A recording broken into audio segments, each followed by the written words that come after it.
Two Alzheimer's drugs that were heralded as a major breakthrough.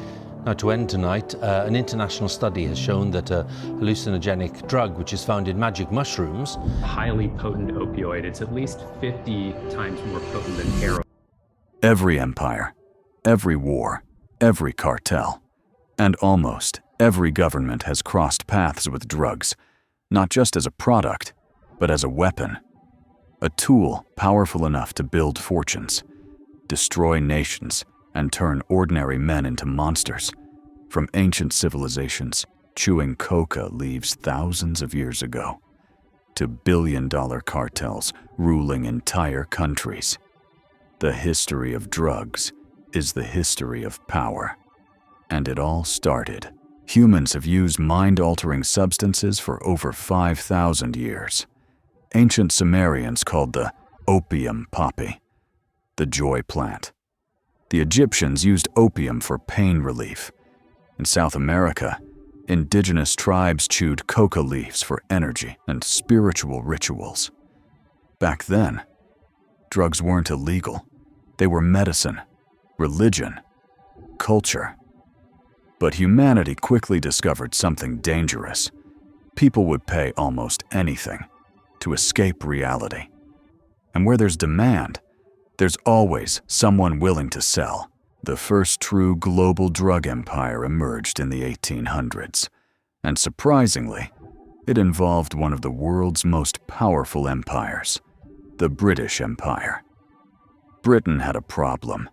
China was selling tea, silk, and porcelain to Europe. But China barely bought anything back. Britain was losing silver fast, so they found a solution. Opium. The British began growing massive amounts of opium in India, then illegally smuggled it into China. Millions became addicted. Families collapsed. Cities suffered. China tried to stop it.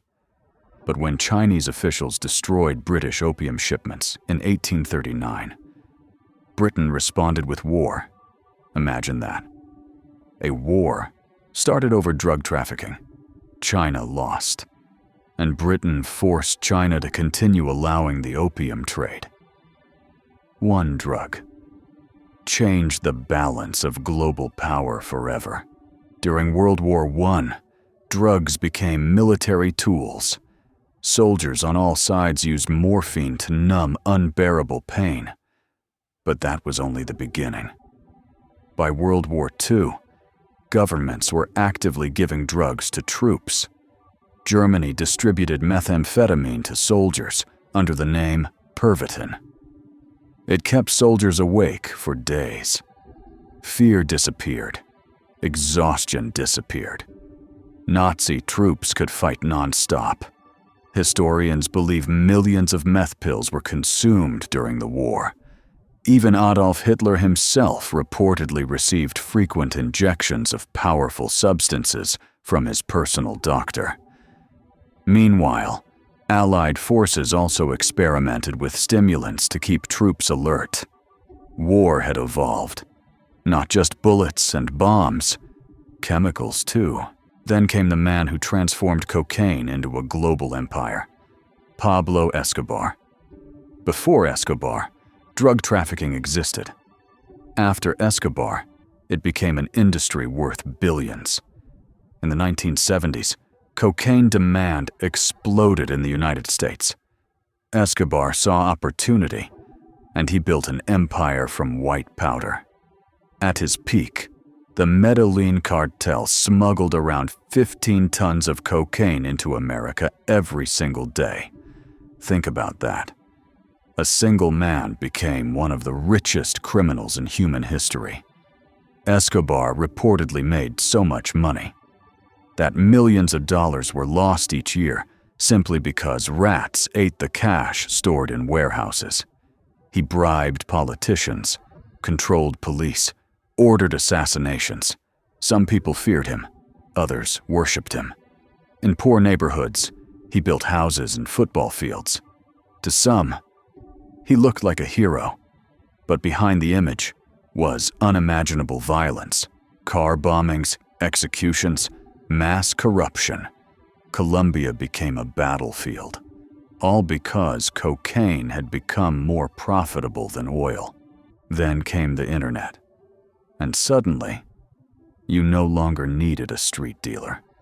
The dark web created anonymous online drug markets. People bought narcotics using cryptocurrency, delivered through normal mail services. One of the most infamous marketplaces was Silk Road. Its creator believed drugs should be sold freely online, but authorities eventually shut it down. Still, it proved something terrifying.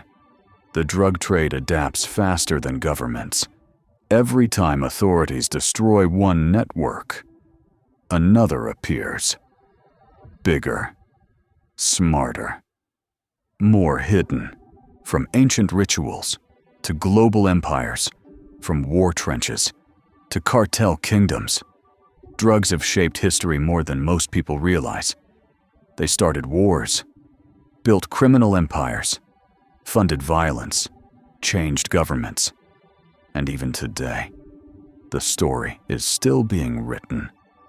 Because somewhere right now, another deal is happening. Another shipment is crossing a border. Another empire is rising.